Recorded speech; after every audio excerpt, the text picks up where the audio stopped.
Les entretiens secrets vous présentent Le don des fées de Charles Baudelaire. Une série de contes audio réalisés, présentés, illustrés musicalement et lus par Mojaune.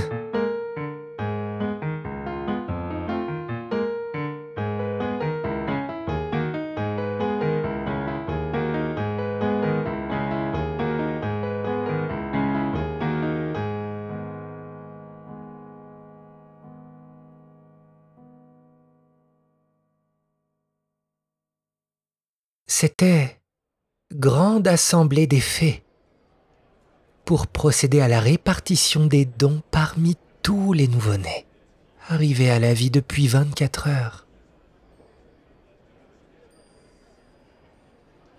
Toutes ces antiques et capricieuses sœurs du destin, toutes ces mères bizarres de la joie et de la douleur, étaient fort diverses. Les unes avaient l'air sombre et rechigné, les autres, un air folâtre et malin, les unes jeunes, qui avaient toujours été jeunes, les autres vieilles, qui avaient toujours été vieilles. Tous les pères qui ont foi dans les fées étaient venus, chacun apportant son nouveau-né dans ses bras. Les dons, les facultés, les bons hasards, les circonstances invincibles étaient accumulés à côté du tribunal, comme les prix sur l'estrade dans une distribution de prix. Ce qu'il y avait ici de particulier, c'est que les dons n'étaient pas la récompense d'un effort, mais tout au contraire, une grâce accordée à celui qui n'avait pas encore vécu, une grâce pouvant déterminer sa destinée et devenir aussi bien la source de son malheur que de son bonheur. Les pauvres fées étaient très affairées, car la foule des solliciteurs était grande, et le monde intermédiaire, placé entre l'homme et Dieu, est soumis comme nous à la terrible loi du temps et de son infinie postérité, les jours, les heures, les minutes et les secondes. En vérité, elles étaient aussi ahuries que des ministres un jour d'audience, ou des employés du mont-de-piété quand une fête nationale autorise les dégagements gratuits. Je crois même qu'elles regardaient de temps à autre l'aiguille de l'horloge avec autant d'impatience que des juges humains qui, siégeant depuis le matin, ne peuvent s'empêcher de rêver au dîner, à la famille et à leurs chères pantoufles.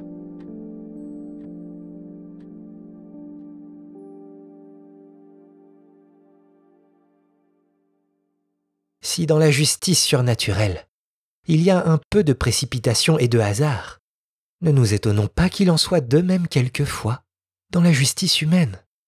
Nous serions nous-mêmes en ce cas des juges injustes.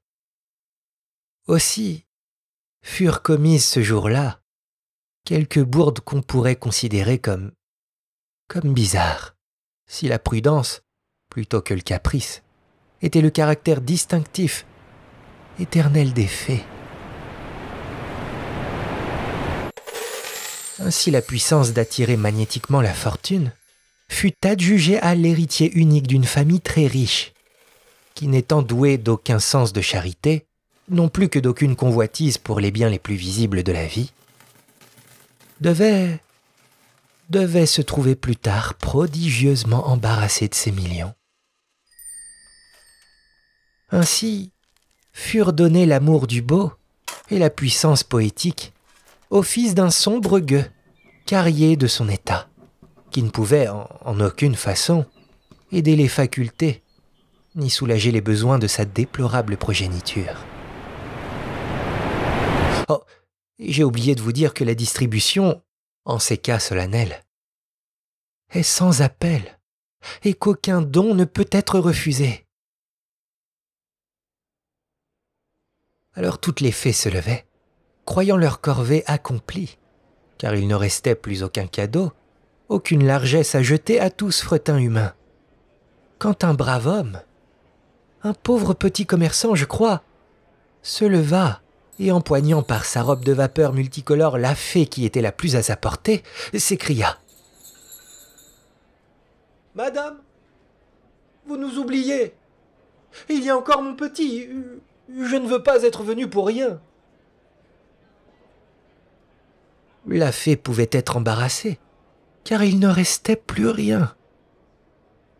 Cependant, elle se souvint à temps d'une loi bien connue, quoique rarement appliquée dans le monde surnaturel, habité par ces déités impalpables, amies de l'homme, et souvent contraintes de s'adapter à ses passions, telles que les fées, les gnomes, les salamandres, les sylphides, les sylphes, les nix, les ondins et les ondines.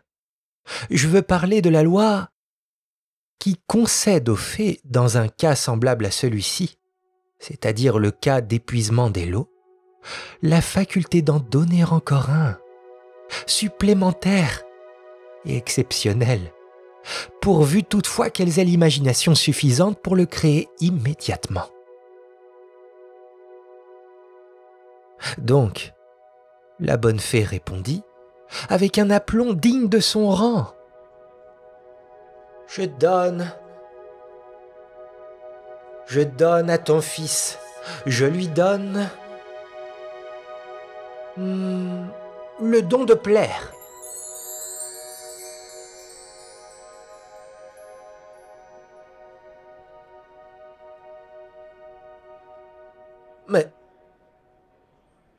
Mais plaire comment ? Plaire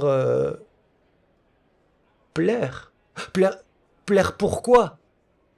Demanda opiniâtrément le petit boutiquier, qui était sans doute un de ces raisonneurs si communs, incapable de s'élever jusqu'à la logique de l'absurde. Parce que... Mais parce que... répliqua la fée courroucée, en lui tournant le dos et rejoignant le cortège de ses compagnes. Elle leur disait : « Comment trouvez-vous ce petit Français vaniteux, qui veut tout comprendre et qui, ayant obtenu pour son fils le meilleur des lots, ose encore interroger et discuter l'indiscutable ? »